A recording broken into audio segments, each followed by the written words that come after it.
ঈদ উল ফিতরের ৯ দিনের ছুটি শেষে সরকারি অফিস খুলেছে আজ। প্রশাসনের প্রাণকেন্দ্র সচিবালয়ে আসতে শুরু করেছেন কর্মকর্তা কর্মচারীরা। সকাল থেকে নিজেদের মধ্যে ঈদ শুভেচ্ছা ও কুশল বিনিময় করছেন সবাই। প্রথম কর্মদিবসে কিছুটা ঢিলেঢালাভাবে চলছে সেবা কার্যক্রম। কর্মকর্তা ও কর্মচারীদের মাঝে এখনও বিরাজ করছে ঈদের আমেজ। পরিবার পরিজনের সাথে দীর্ঘ ঈদ ছুটি কাটিয়ে নিজ নিজ কর্মস্থলে ফিরতে শুরু করেছে ব্যাংকিং সেক্টরের কর্মজীবীরা।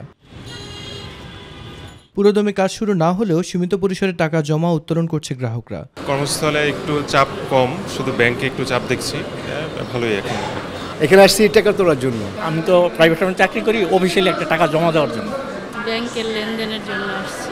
কর্তৃপক্ষ বলছেন, ঈদকে ঘিরে সর্বোচ্চ রেমিটেন্সের মাইলফলক স্পর্শ করেছে বাংলাদেশ। রেমিটেন্স প্রথমবারের মতো 3 বিলিয়নের চেয়ে মাইলস্টোন, সেটা আমরা টাচ করতে পেরেছি। সাফল্য অবশ্যই রেমিটেন্স যোদ্ধাদের। পরিবর্তিত রাজনৈতিক পরিস্থিতিতে দেশপ্রেমে উদ্বুদ্ধ হয়ে তারা কিন্তু ব্যাংকিং চ্যানেলে এখন টাকা পাঠানো শুরু করেছে। অন্যদিকে রোজা ও ঈদের ছুটির শেষে শিক্ষা প্রতিষ্ঠানে প্রাণচাঞ্চল্য ফিরেছে শিক্ষার্থীদের মাঝে। তৃতীয় দিন আমাদের পুকুরে মাছ ধরেছি এবং 4র্থ দিন আমরা চলে এসেছি। এটা আসলে খুবই আনন্দের একটা মুহূর্ত, কারণ আমাদের কলেজের স্ট্রিক্টনেস, পড়াশোনার যে রুটিনটা মেনটেন করতে গিয়ে ছুটি কিন্তু আসলে খুব একটা হয়ে ওঠে না। তো আমার মনে হয় যে 22 দিনের ছুটি আসলে সবার জন্য মানে সর্বপরিসরে অনেক ভালো উত্তম একটা ডিসিশন ছিল, এবং এটার জন্য আমরা সবাই কর্তৃপক্ষের কাছে অনেক থ্যাঙ্কফুল।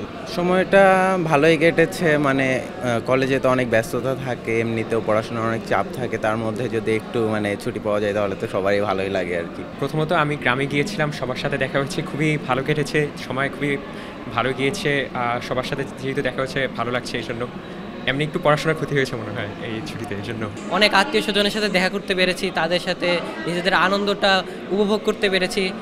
প্লাস আমরা আমাদের যে পড়ালেখাটা ছিল, যে পিছিয়ে পড়েছিলাম, সেই পড়ালেখাটাও কিছুটা গুছিয়ে নেওয়ার সময় পেয়েছি। পড়াশোনার পাশাপাশি পরিবার পরিজনের সাথে কাটানোর সময় শিক্ষার্থীদের মানসিক বিকাশে অসাধারণ ভূমিকা রাখবে বলে মনে করেন শিক্ষকরা। সামনে ঈদের ছুটি বা পূজার ছুটি অথবা শীতকালীন গ্রীষ্মকালীন ছুটি, এই ছুটিগুলো কিছুদিন পর পর ওদের খুবই দরকার, এবং এই ছুটিগুলোর মাধ্যমে ওরা দেখা যাচ্ছে আবার একেবারে রিজেনারেটেড হয়ে আবার ফিরে আসতে পারছে। হ্যাঁ, আজকে প্রথম দিন তো একটু অ্যাটেন্ডেন্স একটু কম ছিল, ভালো ছিল। আমরা অনেক দিন পরে আসছি, ছেলেদের মধ্যে একটু উচ্ছ্বাস দেখতে পেলাম, আমাদেরও ভালো লাগছে। ঈদ আনন্দ শেষে কর্মচাঞ্চল্য মুখর হবে কর্মক্ষেত্র, এমনটাই প্রত্যাশা সকলের। ইফতাক আলী, মাই টিভি, ঢাকা।